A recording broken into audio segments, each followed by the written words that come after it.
রাষ্ট্রের তার পতাকার ধারক আপনারা হবেন, তাহলে তার পতাকার ধারক হওয়ার উপযোগিতা যদি তৈরি করতে হয়, তো এখন থেকে আপনার আল্লাহর সাথে তাল্লুক মজবুত হইতে হবে। প্রতিটা হাদিসের প্রতিটা আয়াতের উপর আমল আপনার জীবনে আসতে হবে। এখন থেকে আপনার আখলাকটা হবে সুন্দর। আমি আইআইইউসিতে একটা প্রোগ্রামে এসেছিলাম গত কয়েক মাস আগে, বোধহয় 2 মাস আগে সম্ভবত।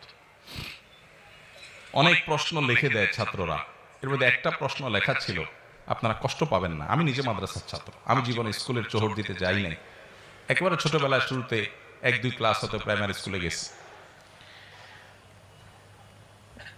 লিখে দিয়েছে প্রশ্ন যে ভাই, আমাদের ইউনিভার্সিটিতে মাদ্রাসা ব্যাকগ্রাউন্ডের ছাত্র যারা, মাদ্রাসা বলতে আলিয়া মাদ্রাসা হতে পারে, আলিয়া মাদ্রাসা থেকেই বেশিরভাগ যায়, কমি থেকেও যায়, আর সবই তো আমাদের মাদ্রাসা, অতএব আমি পার্থক্য করছি না, মাদ্রাসার ছাত্র আলাল উমুম। তো লিখেছে যে মাদ্রাসা থেকে যারা আসে এই ছাত্র ভাইদের অনেকে দেখা যায় তাদের আচরণ খুব রূঢ়, খুব শক্ত আচরণ করে, রাত ব্যবহার করে। এটা তার চোখে পড়েছে। ওই যে সাদা কাপড়ে ময়লা একটু বেশি নজরে পড়ে, অন্য কাপড়ও ময়লা আছে কিন্তু এটা চোখে বেশি পড়ে, বেশি পড়ছে।